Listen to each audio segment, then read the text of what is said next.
নিশ্চয়কৈ যোৱা মে দানৰ যে ৩ তাৰিখত যে ধৰ্ষণকাৰী দুধনৈ গোৱালপাৰা ধৰ্ষণকাৰী ঘটনা হৈছিল তাৰে লগতে মে তাৰিখৰ ৫ তাৰিখে যে হিৰণময় কাকলাৰে লগতে তেওঁৰ বন্ধুসকলে যায় যে ধন আলী তেখেতসকলৰ ঘৰত যায় ধৰ্ষণ যোনে কৰিছিলে তেখেতসকলৰ ঘৰত যায় আলোচনাৰ কাৰণে গৈছিলে আৰু তাতে যে তেখেতক প্ৰহাৰ কৰিলে যে প্ৰহাৰটোৱে যে হিৰণময় কাকলাৰীৰ যে মৃত্যু পৰ্যন্ত গৈ পালেগৈ যে 16 তাৰিখ মে'ত এইটো মৃত্যু বহন কৰিলে লগতে যে ইয়াত অসম চৰকাৰে এতিয়া ইয়াত অসম চৰকাৰ বুলি আছে না নাই আমি এতিয়া সন্দেহ হৈছে কিয়নো আমি হল বড়ো জনগোষ্ঠী ইয়াৰ খিলঞ্জীয়া মানে জনগোষ্ঠী আৰু খিলঞ্জীয়া জনগোষ্ঠীৰ কাৰণে যে অসম চৰকাৰে আজিলৈকে মাত দিয়া নাই তাৰে মাজত অসম পুলিচে যে পদক্ষেপ লৈছে আমি এইটো ধন্যবাদ যাচিছো যে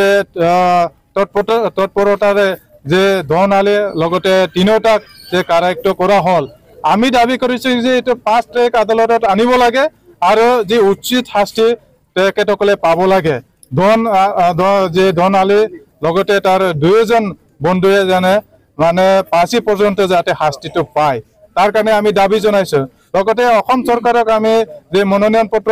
দাখিল কৰিছিলো আৰু অসম চৰকাৰ যে আমাৰ যে অসমৰ মাননীয় যে মুখ্যমন্ত্ৰী ডক্টৰ হিমন্ত বিশ্ব শৰ্মাৰ ওচৰত আমি যে মনোনয়ন পত্ৰ প্ৰদান কৰিছিলো কিন্তু আজিৰ পৰ্যন্ত যে হিৰণময় কাকলাৰীৰ ওপৰত যে মাত মাতা আমি দেখিবলৈ পোৱা নাই লগতে যে ধৰ্ষণ কৰা গ'ল যে মাইনৰ ছোৱালী তেখেতসকলৰ ঘৰত যায় খবৰ লোৱা কিন্তু আমি দেখিবলৈ নাপালো য'ত নেকি অসম চৰকাৰে এতিয়া মানে যিকোনো যে ঘটনা যদি হয় অসমত তৎপৰতাৰে ঠাইত যায় যে ঘটনাৰ ঠাইত যায় খবৰ লয় মাত মাতে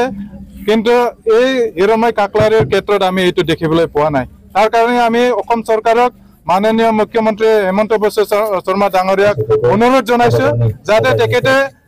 যে হিৰণময় কাকলাৰী আৰু দুধনৈৰ যে ঘটনা তাৰ ওপৰত যাতে মাত মাতে দুই আকাৰ ক'ব লাগে আৰু তাৰে লগতে যে কম্পনচেশ্যন আমি যে দাবী কৰিছিলো হিৰণময় কাকলাৰী যিটো মৃত্যু হৈ গ'ল লগতে যে মাইনৰ দুজন ছোৱালী তেখেতসকলক যে ৰেপ কৰা হ'ল তাৰ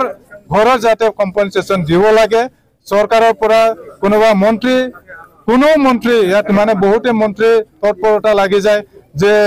কোনোবা লখিমপুৰত আমি দেখিবলৈ পাইছো কোনোবা গগৈৰ মানে ক্ষেত্ৰত